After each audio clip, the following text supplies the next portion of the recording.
Vamos falar sobre o projeto de editor gráfico vetorial, então, que vocês vão ter que fazer como uma parte da nota da disciplina. A ideia, então, é poder manipular esses objetos geométricos na tela.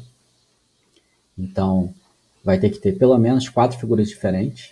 Então, aqui, por exemplo, tem retângulo, elipse, texto e linha. Aqui tem um projeto que eu fiz aqui. Eu posso criar retângulo, posso criar elipse, posso mexer neles e assim em diante. Tem que ter também criação e remoção, né? Aqui para criar, então eu aperto E para criar uma elipse. A gente vê que ela cria exatamente no lugar onde está o mouse. Com R eu posso criar um retângulo também. As propriedades têm que ser ajustáveis. Então, posição, né? Eu posso mexer na posição aqui do meu objeto. Eu mexi com o mouse, mas eu posso mexer também com o teclado, apertando as setinhas. O tamanho, agora que nesse momento ainda não implementei isso. A ordem Z também, né? A gente tem a posição X e Y dos objetos, mas a gente também vai ter um aparecendo em cima do outro. Né? Então, quando eu aperto aqui dentro desse retângulo, a gente vê que ele é o que está em foco, está por cima do outro. Para eu mudar o foco aqui, eu preciso apertar numa região em que o outro não está por cima. Agora esse aqui fica por cima, e qualquer clique que eu fizer que tenha uma interseção entre os dois, ele continua mantendo o que está no topo. Isso é o que chama de ordem Z, né? Como se tivesse um eixo Z saindo aqui da tela do computador na minha direção. Esse retângulo está mais próximo de mim e esse aqui atrás está mais próximo da tela. Então tem que ter algum mecanismo no editor de vocês que deixe isso evidente. Né? Então, por exemplo, vocês também vão ter que ter cor de contorno e cor de fundo. Quando tiver cor de fundo, vai ficar evidente. Se esse estiver pintado, ele vai pintar por cima do que está embaixo. Então vocês vão ter que implementar isso. Então esse é o básico do projeto, tá? Não é muita coisa. Acredito aí que a aplicação principal vai ter em torno de 100, 120 linhas, no máximo 150, e mais o código que basicamente vocês já têm para retângulo, elipse e as figuras que vocês já implementaram. Esse código das figuras não vai mudar muito. Então, não é um projeto tão complicado assim. Bom, e como vocês vão implementar essas ideias, né? Aqui são só algumas dicas, vocês não precisam seguir isso a fundo, mas já dá uma boa ideia aqui do que vai ser necessário. Primeiro é aquela ideia de ter uma lista com as figuras ativas. Então, isso a gente já fez, né? A gente já tem essa lista. Os ouvintes, os listeners de mouse e teclado, a gente também já fez listener de teclado, né? Que para criar, por exemplo, um retângulo, eu estou ouvindo o teclado. Sim, eu não falei, eu posso remover também, né? Então, se eu posso apertar nesse objeto aqui, apertar a tecla Delete e aí ele sai da tela. Então, também é um ouvinte de teclado aqui.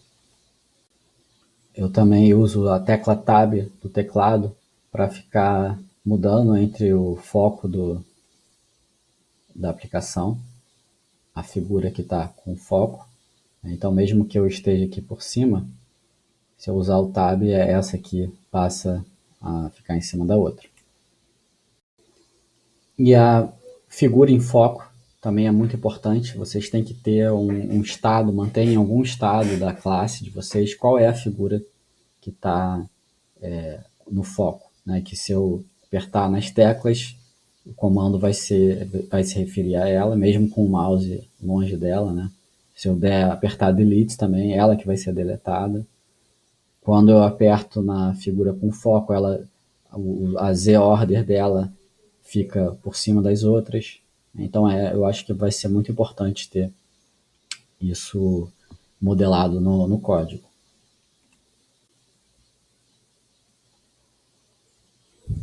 Bom, então já falei das 4 figuras diferentes. A gente já tem o retângulo, elipse implementado, e aí pode linha, texto, alguma imagem também. Vocês podem inventar aí o que vocês quiserem.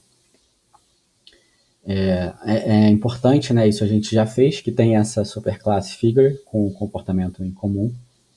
Então, o ideal é sempre tentar jogar para essa classe tudo que tiver em comum entre todas as subclasses para poder reusar o código e a superclasse ter mais informação possível, para ficar até mais fácil de entender o código depois. Então essa classe, superclasse figure, pode guardar o x e o y, que todas as figuras têm, a cor também todas as figuras têm, o método de paint, aquele método de drag para arrastar a figura, né? Então também todas as figuras permitem isso. E aí tem que ver, por exemplo, largura e altura, será que faz sentido colocar na figura? A gente vai considerar a linha como tendo largura e altura? Você pode, não tem problema, né? Por exemplo, aqui poderia ter um retângulo em volta aqui, que imaginário, né? Que facilita você, por exemplo, quando você for desenhar, você, na verdade, em vez de você desenhar o retângulo, você vai desenhar uma linha indo dessa extremidade até essa. Então depende de como você vai modelar essas figuras, se no caso aqui esse WH ele vai para a superclasse ou ele vai ser mantido só nas subclasses que tem essa propriedade. Criação e remoção. Então aqui a gente está usando já, né, a tecla R para criar retângulo, tecla E para criar elipse, e eu uso a tecla Delete para remover a figura que tiver com foco. Posso usar o Tab também para navegar por elas e ir apagando. As propriedades têm que ser ajustáveis. Então a posição eu posso ajustar, mexendo no mouse também, mouse e teclado. O Z-Order a gente já falou, né? Quando vai ficar evidente quando tiver as cores. Então aqui eu ainda não implementei a maioria das coisas, mas uma vez que você faz de um, vai ficando mais fácil resolver essas questões para as outras propriedades. Bom, eu olhando mais de perto o como, né? Então, primeiro é essa questão da lista de figuras ativas que a gente já fez, né? Então, esse código que é exatamente o que a gente já viu em outras ocasiões. Então, eu vou ter no meu construtor da classe ou no escopo global da classe, né? Onde eu declaro a classe, eu vou declarar essa lista de figuras e vou inicializar aqui com aquele new. Na parte de criar as figuras, então, por exemplo, eu vou estar no ouvinte, no listener do teclado, e lá eu vou adicionar nas minhas figuras o retângulo ou elipse, dependendo de qual tecla foi pressionada. E eu vou usar essa lista, por exemplo, na hora de pintar todas as figuras na tela. Então, eu vou percorrer a lista de figuras e pintar uma a uma. Então, essa lista também vai ter que ser manipulada quando eu estiver removendo algum objeto, quando eu apertar o mouse na tela para tentar detectar qual é o objeto que eu estou apertando em cima. Né? Então, aqui, quando eu aperto aqui, eu tenho que percorrer a lista de figuras para ver se o mouse colide, né, com essa figura. Aqui ele não colide com ninguém, eu apertei aqui fora e aí você viu que não ficou nenhuma figura em foco. Então essa lista de figuras, em todo momento a gente vai estar percorrendo ela. Tá? Outra coisa fundamental são os listeners de mouse e teclado. A gente já trabalhou com esse listener de teclado, então eu vou botar uma cola aqui para os outros. Né? Então aqui a gente está no construtor do nosso frame e aí a gente adiciona os listeners. A gente já fez isso aqui no nosso código, a gente já tem esse aqui. Adiciona um ouvinte de teclas. Aí eu crio essa classe adapter, modifico ela para responder a pressionamento de tecla e recebo aqui do Java, quando uma tecla for pressionada, recebo um evento. Então isso vai ser a mesma coisa para o mouse, né? Então aqui tem um listener do mouse, aí vai ser um mouse adapter, e por exemplo, quando eu pressionar o botão do mouse, aí eu vou receber um evento. E aí o que vai ter nesse evento? Vai ter, por exemplo, a posição em que eu cliquei. E com essa posição eu vou poder comparar com as posições das figuras, né? Por exemplo, vou percorrer as figuras todas para ver se eu cliquei em cima de alguma delas. O mouse tem um outro listener que é para o de movimento. Tá? Então, Mouse Motion Listener. E aí ele tem outros eventos aqui, outros tratadores de evento. Então aqui é para clique e soltar o mouse, quando o mouse entra e sai da janela, seriam esses ouvintes aqui. E aqui eu tenho os de movimento. Então, por exemplo, se eu segurar o mouse e arrastar ele, né, como eu estou fazendo aqui, seria esse evento aqui, de dragged, né, que eu uso esse evento justamente para mover os objetos na tela. Então é uma maneira de reagir a esse... É um pouco mais complexo, né? Porque esse mouse dragged, ele inclui o pressed, ele tem que manter, ó, o mouse está pressionado, agora o mouse está se movimentando pressionado, e aí depois eu soltei o mouse. Então esse tratador aqui, ele é mais complexo, então ele já facilita bastante o uso do código. Então é interessante vocês usarem esse, provavelmente no projeto de vocês. E como eu mantenho uma figura em foco? Então vou dar um exemplo aqui, já um esboço de como eu fiz, que vocês podem usar também a mesma ideia. Então a primeira é no meu frame, né, que estende o JFrame. Eu vou ter a minha lista de figuras e vou manter aqui uma figura que eu chamo de focus, tá? Ou seja, aqui eu vou guardar a figura que tiver com foco naquele momento. Inicialmente eu não tenho nenhuma figura, então eu guardo null aqui. E aí eu vou responder ao mouse preset, tá? Então esse código aqui, ele vai estar dentro de um listener, né?